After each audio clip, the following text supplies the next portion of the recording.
Debat terakhir atau debat pamungkas Capres 2024 selesai digelar di Jakarta Convention Center pada Minggu malam.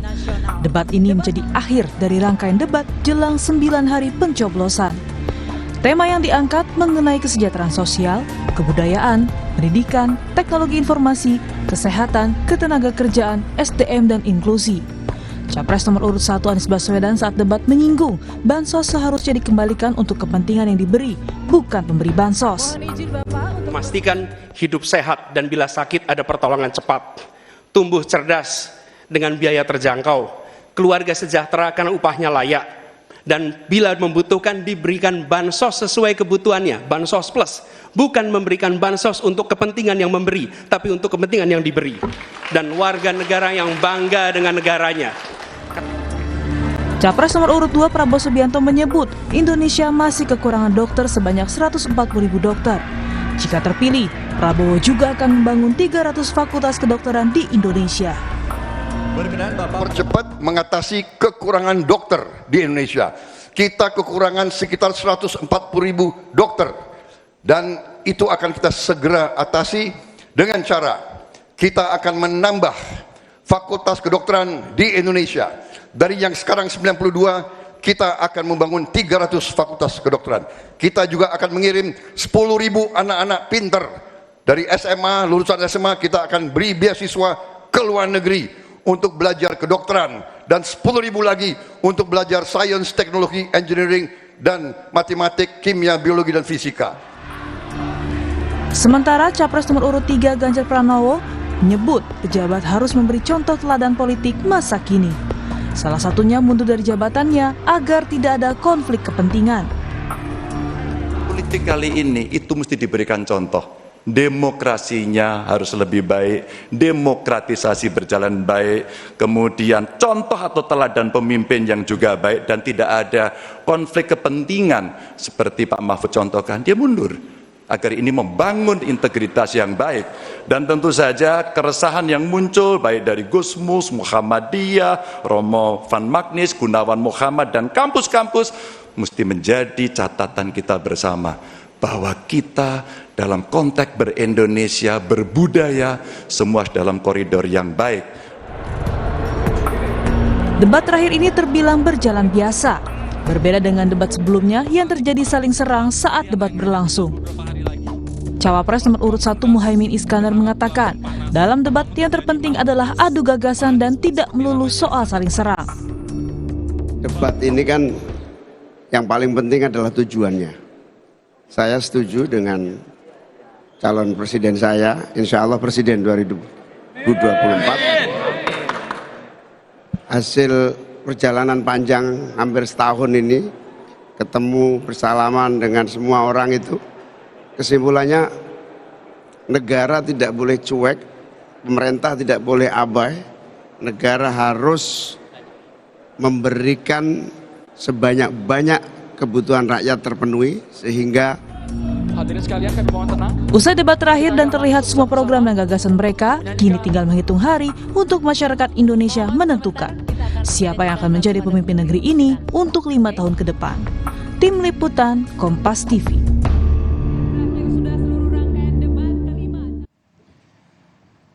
Saudara, debat ke-5 Pilpres atau debat ketiga Capres yang jadi debat pamungkas tadi malam menjadi debat terakhir sebelum pencoblosan. Tema debat soal kesejahteraan sosial, kebudayaan, pendidikan, teknologi informasi, kesehatan, ketenagakerjaan, sumber daya manusia, dan inklusi menjadi sorotan. Karena berjalan berbeda dari yang sebelumnya. Terlihat lebih landai dan tanpa ada saling serang dan cenderung bertahan begitu. Apakah ini strategi politik masing-masing pasangan calon dan siapa yang diunggulkan atau siapa yang menonjol dalam debat kali ini? Pagi ini kita akan bahas dengan sejumlah narasumber. Di antaranya di studio ada Sulfikar Amir, juru bicara Timnas Amin. Selamat pagi, Mas Sulfikar. Selamat pagi, Mas Fadi. Dan juga Putri Komarudin, juru bicara Tim Kampanye Nasional Prabowo Gibran. Selamat pagi, Put. Selamat pagi, Mas Fadi. Assalamualaikum warahmatullahi wabarakatuh. Assalamualaikum warahmatullahi wabarakatuh. Dan melalui sambungan Zoom, melalui virtual ada Sekretaris Eksekutif TPN Ganjar Mahfud, Heru Dewanto, dan pengamat komunikasi politik Universitas Brawijaya Malang, Anang Sujoko. Selamat pagi, Bapak-Bapak. Selamat pagi, Mas. Oke. Selamat pagi. Ya, saya minta komentar dulu dari Mas Zulfikar dulu deh. Ya. Kok kayaknya adem gitu ya tadi malam ya? Ya, Jadi kayaknya betul, banyak yang betul, bilang betul. gitu, adem kayaknya di bawah pohon rindang, jadi nggak panas-panasan gitu. Ada apa sih sebenarnya dengan Mas Anies yang biasanya ofensif sekali kok tadi malam kelihatannya agak tenang begitu, agak apa ya, agak Ya. dijaga kalimatnya gitu. Mas Radi familiar nggak dengan istilah 3 babak? Oke. Dalam penulisan drama atau film cerita itu biasanya ada satu format yang disebut 3 babak. Babak pertama itu introduksi, babak kedua tensi, babak ketiga closure. Oke. Jadi kita mengikuti pola itu sebenarnya. Tapi bukan anti klimaks ya?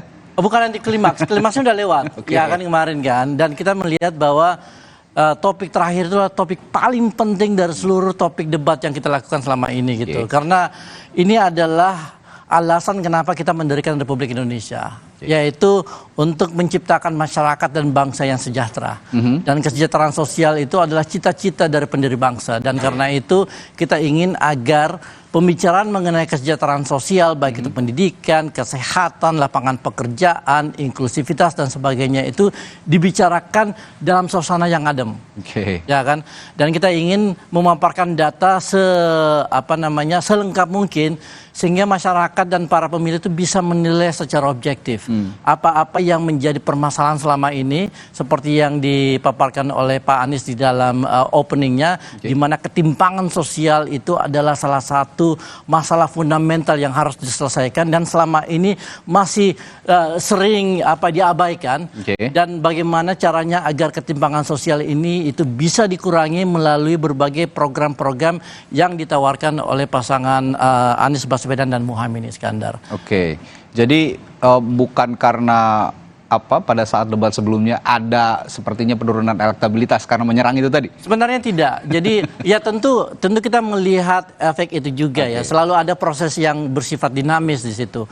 Tetapi 5 set debat ini sebenarnya kita sudah rencanakan dengan baik, dan di mana setiap setiap topik itu kita persiapkan, baik itu datanya, baik itu wacananya, baik itu solusinya, sekaligus juga nuansanya gitu. Nah, itu yang menjadi bagian dari strategi kita, sehingga apa yang kita lihat tadi malam itu adalah konklusi dari seluruh proses yang telah kita siapkan selama 2 bulan sebelumnya. Oke, Put, jadi kalau tadi Mas Zulfikar bilang ini temanya juga harus diutarakan dengan membumi gitu, dengan hati-hati karena soal kesejahteraan sosial. Menurut Putri sama halnya dengan yang Mas Zulfikar utarakan? Adem gara-gara temanya nih kayaknya. Kalau Pak Prabowo emang dari awal kan selalu bawaannya adem ya. Jadi beliau kan posisinya selalu bertahan gitu menghadapi serangan-serangan dari paslon yang lain. Dan yang pertama sebenarnya kemarin kita sangat mengapresiasi bahwa Pak Prabowo itu melakukan komparasi atau meminta pendapat dari paslon yang lain terkait dengan program yang kita usung, yaitu program makan siang dan susu gratis misalnya, atau untuk kesejahteraan guru dan lain-lainnya. Karena memang ini kan semangat rekonsiliasi yang beliau kedepankan kemarin kan. Kita lihat juga pada saat closing statement beliau meminta maaf kepada seluruh pihak yang terlibat, termasuk kepada paslon lain, termasuk kepada penyelenggara pemilu terkait dengan kesalahan kata ataupun perbuatan selama proses karena kemarin kan debat terakhir.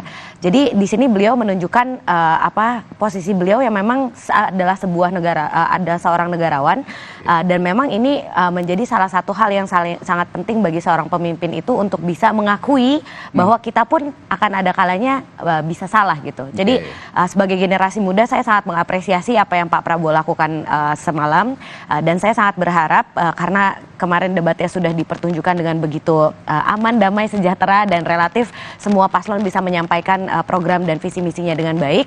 Jadi kita bisa menjaga sisa waktu kampanye ini dengan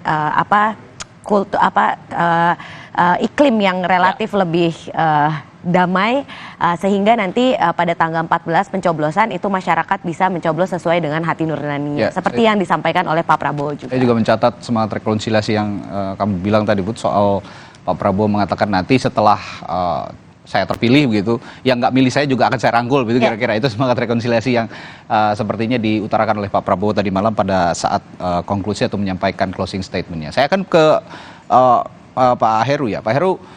Tapi yang saya lihat agak lain ini dari Mas Ganjar semalam. Ada, meskipun tidak cenderung ofensif begitu, tapi ada kalimat-kalimat sindiran begitu yang juga cukup menohok saya lihat pada saat closing statement. Mulai dari berbicara soal kepentingan keluarga dan segala macam. Apakah ini juga merupakan strategi di saat debat adem-adem saja begitu, ketika closing statement justru ada pernyataan-pernyataan yang menohok, Mas Heru? Ya, saya rasa apa yang sudah dicontohkan oleh para paslon kemarin ya, dengan membuat debat kelima ini debat yang relatif adem, bersahabat, tenang, itu perlu kita jaga terus sampai pada hari pencoblosan pada tanggal 14 Februari. Jadi suasana yang baik perlu kita jaga sampai akhir. Nah, pada saat closing sebetulnya Mas Ganjar hanya ingin menyampaikan 3 pesan, sekaligus juga janjinya, yaitu taat kepada Tuhan, benar patuh pada hukum, dan setia kepada rakyat. Nah, gambarannya apa yang disampaikan pada closing tersebut, bagaimana kita, kemudian Mas Ganjar dan Pak Mahfud mengajak agar kita bersama-sama bergotong royong menuju Indonesia unggul.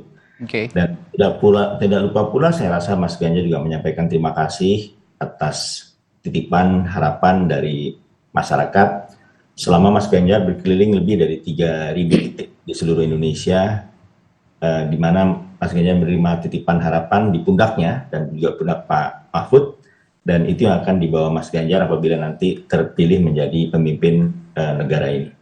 Baik, saya ke Mas Anang. Oke lah, tadi malam itu debatnya secara show gitu ya, kalau kita lihat. Kalau kita yang nonton biasanya pengennya yang rame-rame, tapi tadi malam ya cukup cukup sejuk gitu ya debatnya, karena mengeluarkan statement yang dijaga begitu, kalimat-kalimat yang dijaga. Tapi begini Mas Anang, secara substansi apakah masing-masing paslon tadi malam yang berdebat ini sudah mengutarakan visi misinya dengan baik di tema yang didebatkan tadi malam, dan bagaimana efeknya terhadap keterpilihan mereka nanti di 14 Februari?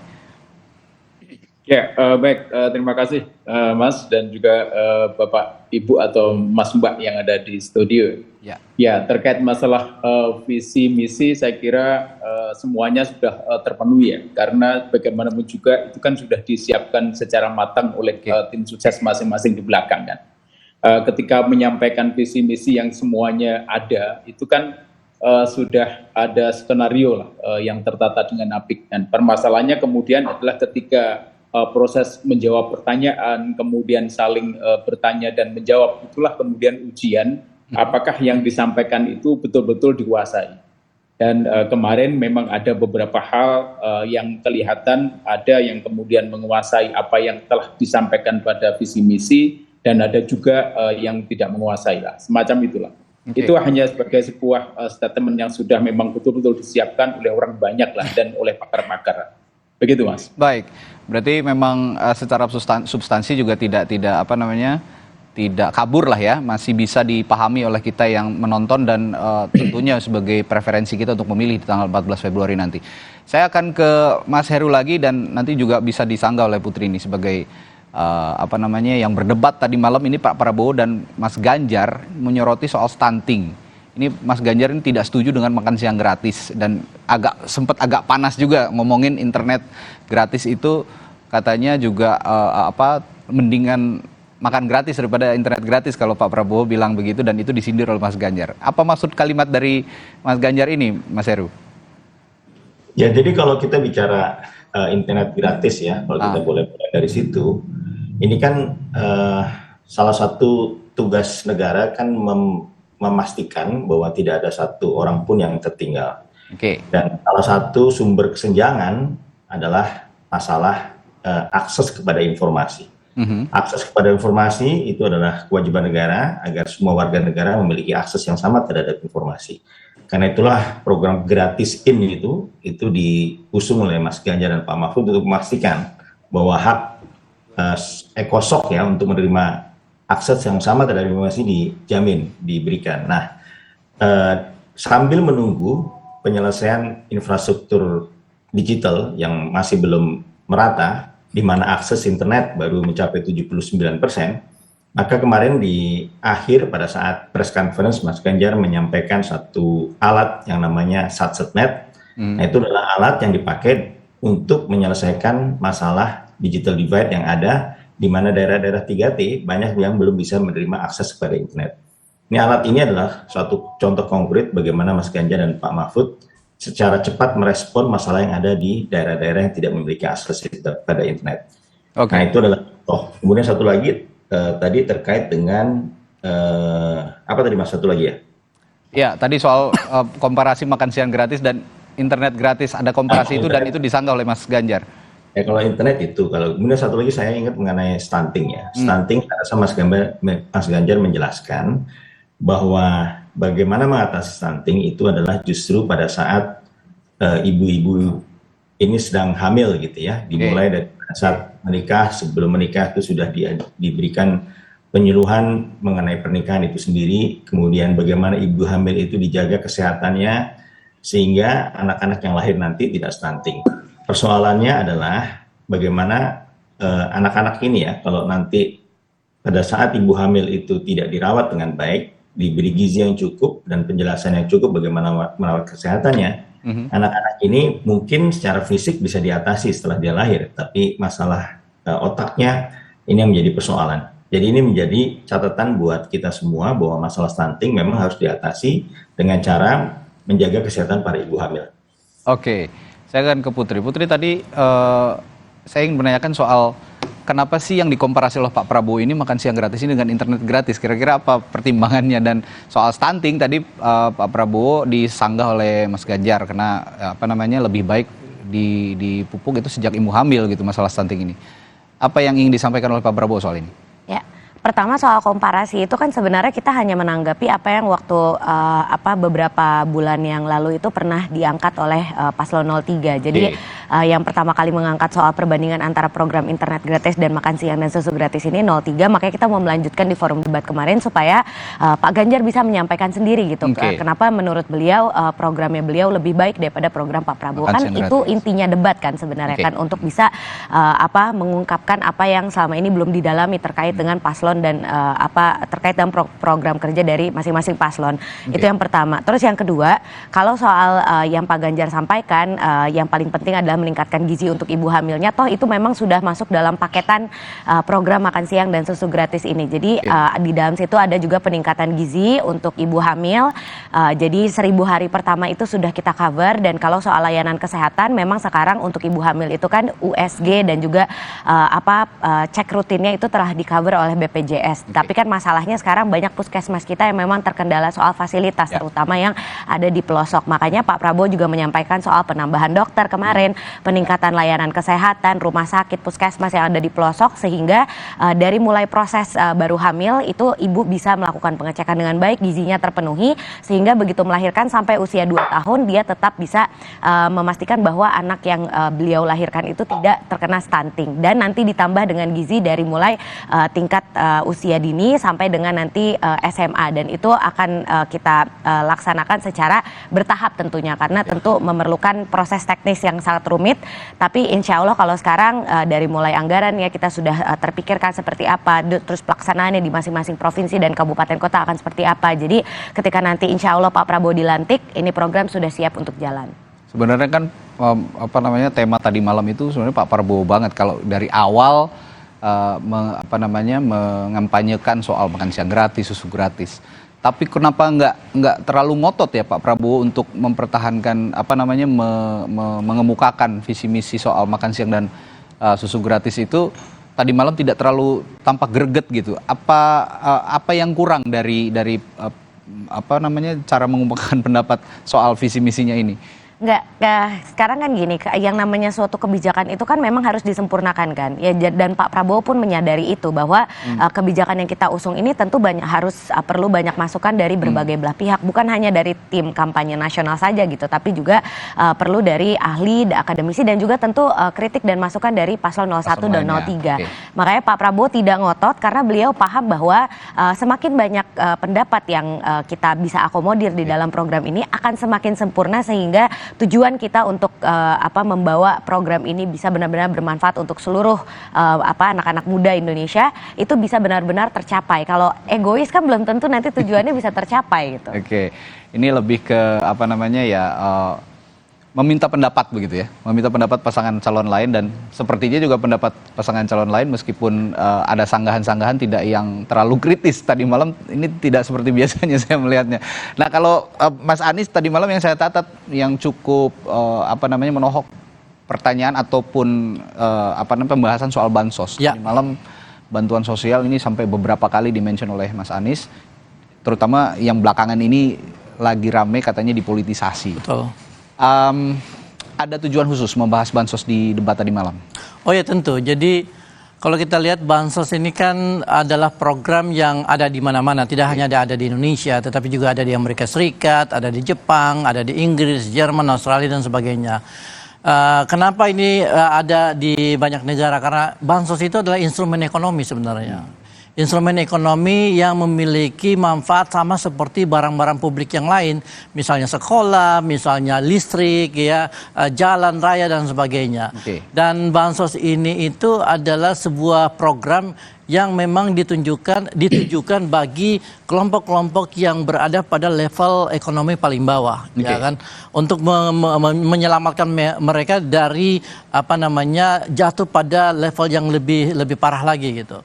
Nah, yang jadi masalah adalah ketika kita pemerintah memberlakukan bansos ini seperti barang charity. Barang produk dari hasil belas kasihan, ya kan.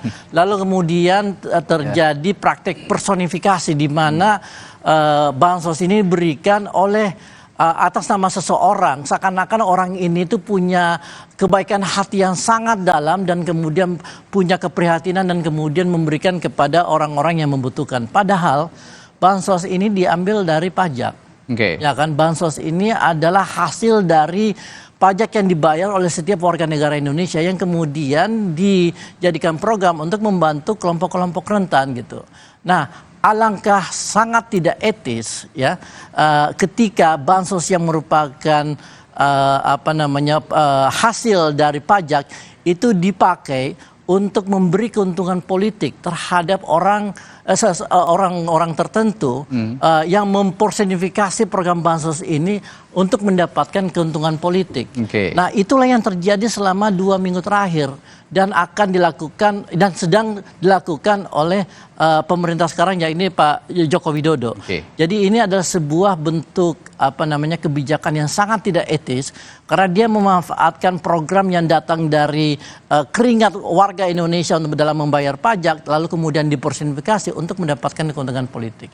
Ini yang harus dihindari dan ini yang sebenarnya dikritik oleh Pak Anies karena bansos itulah hak masyarakat, ya kan, hak yang harus dipenuhi bukan karena kepentingan dari pemberi tetapi karena kebutuhan dari yang diberi gitu. Saya lagi-lagi harus membenturkan masalah ini ke timnya Pak Prabowo karena soal bansos yang dipolitisasi ini sangat lekat. Pak Jokowi memberikan bansos gitu sangat lekat dengan isu-isu yang seputar Prabowo Gibran karena beberapa kali juga ada laporan ke Bawaslu katanya bansos itu bahkan ditempeli oleh stiker Prabowo Gibran, entah betul atau tidak, tapi ada korelasi antara pemberian bansos yang melonjak di tahun politik. Betul. Ketika sebelumnya justru di masa pandemi saja tidak masif ini begitu pemberiannya. Tapi tahan dulu Mas Zulfikar. Nanti saya akan tanya juga ke Putri soal bansos ini. Kita akan jeda sejenak. Tetaplah bersama kami di Sapa Indonesia Pagi. Kami akan segera kembali.